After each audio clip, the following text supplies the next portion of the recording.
Made from the mud, there's dirt on my hands. Strong like a tree, there's roots where I stand. Oh, I've been running from the law. Hope they won't shoot me down soon.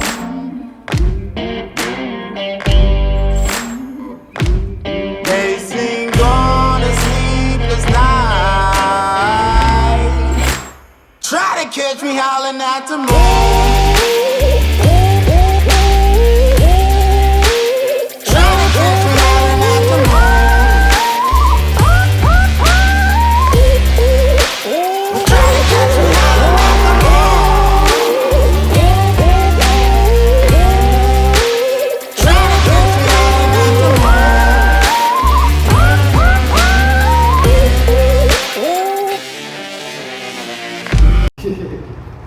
Alright, Sam and Carson here with Team Sciath, talking about moving a casualty, friend, family member, stranger, out of harm's way. So when we're talking about this, the methods that we're using today, we're just trying to get the person out of harm's way. We're not concerned about any injuries or things they might sustain. The idea is we're getting them out of harm's way as quickly as possible. Alright? So the first method we're going to talk about is the cool one. It's Hollywood. It's a ranger roll into a fireman's carry. Alright?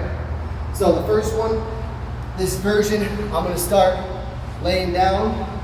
I'm going to put my chest on Carson's chest and I'm going to lift my hips up.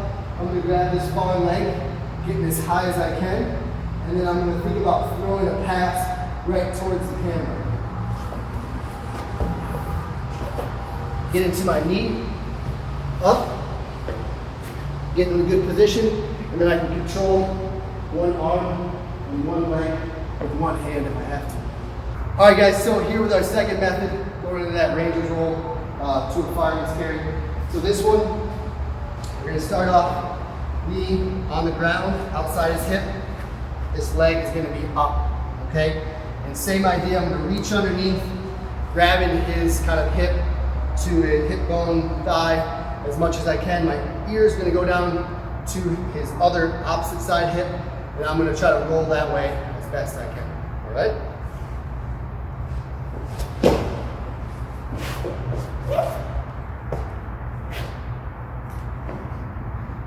And I can take off. All right, so our last method, the running portion. So we did the laying down on our back.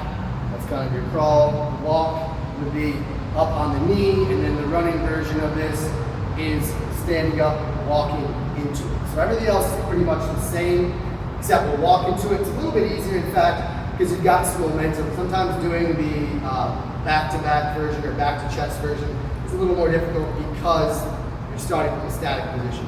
So this, you're going to have the full momentum because of the roll that you're going to do. So to start, all I'm going to do is lift up Carson's leg, and I'm thinking on the opposite side. So I'm going to use my right arm to reach underneath at the same time, putting my ear to that hip and then rolling through it. So everything else is exactly the same. This time, I'm just lifting the leg up, scooping underneath, and doing the combat roll forward. And always when you're trying to do this, try not to end up flat. You want to end in that good kind of lunge position, and then you can readjust, grab that arm, and then take off from there. So that would be the running version of the ranger roll into a fireman's carry. All right, so we're here with another version. We've got the fireman's carry, but this one the person is going to be conscious. So the ranger roll into a fireman's carry, they're unconscious. This time they can help me out a little bit. So I'm going to rely on them to get into the proper position to be able to carry them. All right, so first things first, if they can sit up, they can sit up. If they can't, then I'm going to get them into that position. So arms underneath, their arms at their chest. From here, if I drag them back a little bit, I'll be able to lock their knees out. And then from here, I'm going to sneak underneath into a lunge position, getting them on top of my shoulders as best I can. And then into this lunge position, and then standing up. Now, you can't really grab the leg and the arm at the same time in the dummy, but in a human, that's what we would try to accomplish, to have a free hand. Okay? So that's the fireman's carry. with a conscious patient. All right, guys, so we're here with the fireman's carry on a live patient. So like I said before, we're dealing with kind of a conscious person here that can help us move a little bit. So everything's the same as we did on the dummy. So come from behind. If they can sit up, they can sit up. If I have to help them up, I have to help them up. So as much as I can, I want to go back to lock their legs out, and then I can use that structure to support their body. And if they can help at all, they can help. And again, I'm going to sneak underneath, get into this lunge position with all his weight across my shoulders, and if I can, I'll grab both hands. I'm just going to grab one hand, we'll grab his leg and his arm, then I have a free hand, okay? All right, guys, so another method that we have to move somebody is a backwards drag, kind of a high backwards drag. This is very simple, it's very fast. You can do it with somebody that's larger than you, just because of the way you're distributing the weight. All right, so again, if I have a casualty, they can be conscious or unconscious, doesn't really matter on this one. So from here, on my knees, lift them up. Then from here, I want to squat down and I want to interlock my hands. So one important thing you're doing this is kind of a C grip. So I'm taking my hand, I'm going to put it on my wrist.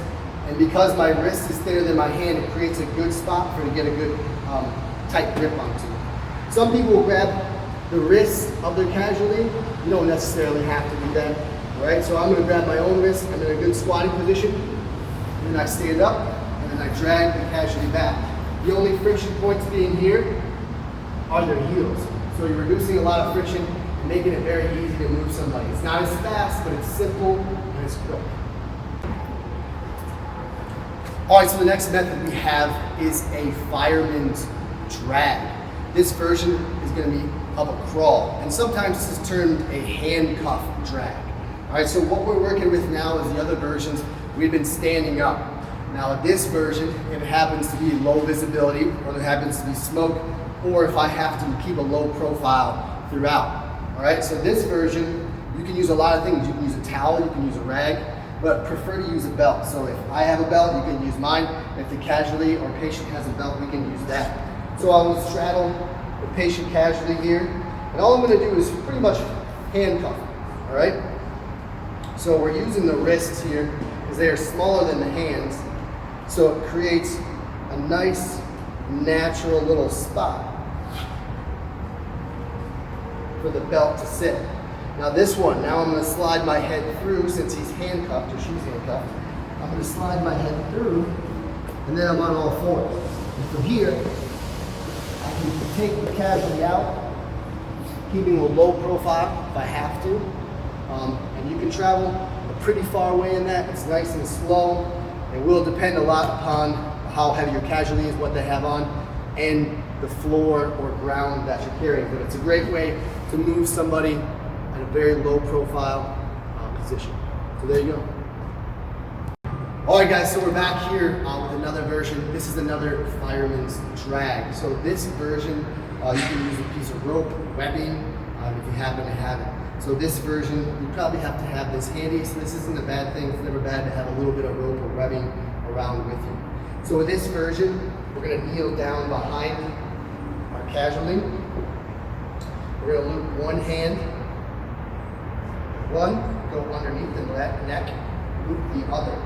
And I'm going to take this excess here, and I'm going to pull it through the loop back behind his head. So the rope should be behind his neck. Her neck shouldn't be in front. So all the weight will be on the shoulders and the armpits. Now from here, I've got two options of how to move. I can stand up and drag him, or again, if I'm in a low visibility or a position where I have to stay low, I can loop it around my shoulders and crawl them out of this position. Right? So those are your two options. This is kind of a fireman's drag with some equipment. All right, Sam here with Team Sciath with our workout for the day, working on some life-saving skills. So we've got 2 rounds for time, 120 feet of a fireman's carry, 120 feet of a backwards drag, 60 feet of a fireman's drag, and 60 feet of a fireman's drag, but the low variation. So the first variation is high. So we're going through this 2 rounds for time. It shouldn't take us too long. It should be pretty intense. The goal is to stay moving that whole time. So we're using a 140-pound dummy. You could use a friend, a partner, anybody you want to substitute in for this. You would want to have a good surface where you could drag and carry somebody safely. But the other version that we have here is for people that train by themselves or don't have a lot of equipment. So what we have here is 3 rounds for time of 6 sandbag get-ups. We're going to do 3 on each side, 120 feet of a sandbag carry on your shoulder. Then again, you'll do 6 sandbag get-ups, 3 on each side, 120-foot sandbag drag backwards. All right, and we're suggesting 50 to 75 pounds in that sandbag. So for this one, it's a lighter weight. We understand if you don't have that heavy of a sandbag, we're gonna go a little lighter, so we're gonna do some more reps, and we're gonna do 3 rounds for time. Again, we're trying to keep this so that we're moving the whole time. There shouldn't be a lot of rest. There should be constant movement throughout. You don't have to go too fast with it, but the whole goal is to keep moving, all right? So there's your 2 options for some tactical kind of strength training. There you go, rock and roll. Yeah. So, Sam, you're the primary researcher of methods and execution. So, what are some things that you learned when you were preparing this workout? You gotta practice. I think with any of these methods, if you want to be good at them, you've got to practice. So even with the workout, practicing with the rope, making sure that you get your knots where you want to, and just practicing these exercises that are maybe a little bit unfamiliar for most people. But with the life-saving movements too, you got to practice those if you want to be good at them. Because if you want to be able to do them in a bad scenario, you're going to have to be good at them in a good scenario, in a good environment. So kind of that worst case scenario training. Yeah, some things to think about. Talk about the rope. I know in the workout, being confident on the rope, you could save a few seconds right there. You can cut down your time just right on your rope method. Mm-hmm. But it's funny that you said that, because what if you have to do this when it's dark? Yep. A fire situation. What if it's smoky? What if you can't see? And you need to carry your spouse or your buddy out of a house and he's passed out, right? So yeah, that's a perfect idea. And then talking about rope, what a simple tool. Like, I don't just have rope around, but I should, right? Yeah, it's cheap. It's anybody can buy it anywhere, and it's something that you can carry in a cargo pocket very simply. I mean, that's probably about 15 feet of rope, but you can easily do that method with 8, 10 feet of rope. Yeah, so camping or tactical environment, if you're in the military and you have to be in the woods, there's a lot of different uses for rope. Uses for rope in camping.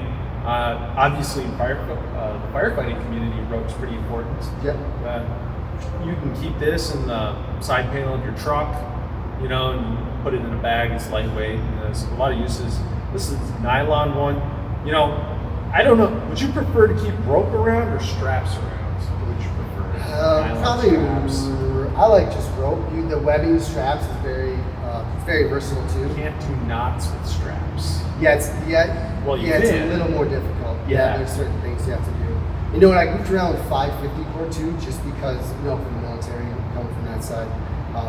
But that, for some of those things, it's so thin that not that hurting your casualties are 100% in your mind all the time, but that thin 550 core does hurt a little bit more when you're on yourself and then the person you're trying to go to. So that little thicker rope or webbing does seem to be a little bit more beneficial, even though a 550 cord you can put a lot more in a smaller spot. But this overall is just as strong and it's a little more comfortable. Cool. Yeah, from that workout, I like that you set it up for 2 rounds or 3 rounds if you're doing lighter weight. Mm-hmm. Because right when I got to about the 3-minute mark, and I did my second fireman's drag with the rope, I was like, whew. I hit the wall. Yeah, that's where the hamstrings, the quads start biting. Yeah, it was way slower. That's when I was like, oh, I gotta work hard now. But that's important to remember is like those drags where the casualty is fully on the ground, man, those suck. The drags where it's only the ankles is way faster and way better. And I think that if they do any of these techniques or if they do this workout to test their capability, you're probably gonna find that as well. There's additional tools that I think we can try out in the future as we continue to expand our repertoire and put out knowledge about this. But we can try out different sleds, different drags, different litters, pull-less litters, and see what things are going to affect our time and are actually beneficial. So yeah, there's a lot to go on, but I think this perfectly fits the idea of functional fitness, right? This is not an easy thing, and this is all legs. Oh yeah. This is all legs. It's a cool little complex of strength and endurance. Yeah, and it's simple too. Like we got a piece of rope. You can buy that at a hardware store for a couple bucks. A sandbag that we have the alternate version. You can make your own sandbag if you want to, but you can pick it up for a relatively cheap price, and you can have multiple weights. Some of those sandbags do 175, 50 to 25 pounds. So you got a lot of versatility there to work with a very simple piece of equipment and some very inexpensive equipment like a piece of rope. Yeah, if you don't want to use like one of those sweet sandbags, you could do like a couple of sea bags and throw a bunch of stuff in there, a bunch Or of duffel bags for everybody else. Oh, duffel bags, yeah. I mean, I have like 12 of those green sea bags sitting around. So if you're like me and you keep all your military stuff and piss off your wife, then maybe you could use some of those and tie them up. There's some guys that did some cool stuff online with them. Otherwise, some duffel bags for normal people that aren't weird like me. Cool. Any other notes? Oh man. All right, that's good for me. Thank you guys for watching. Thank you for taking the time to watch all the way through if you're at this point. If you guys want to support us, you can head out to our website at teamsciath.com, and we'll have some training materials available for you there, as well as some training plans if you're interested in that. If you want to support what we're doing for free, you can like, subscribe, comment, share. That stuff helps us out a ton. And thank you so much. And if there's anything else you want to see, hit us up, comment, tag us. If there's some stuff that you want us to research and look into, if there's some snake oil or confusion out there that you want us to address and research, we will do that. Just let us know, and we'll go attack it. So, thanks guys for watching. Thanks.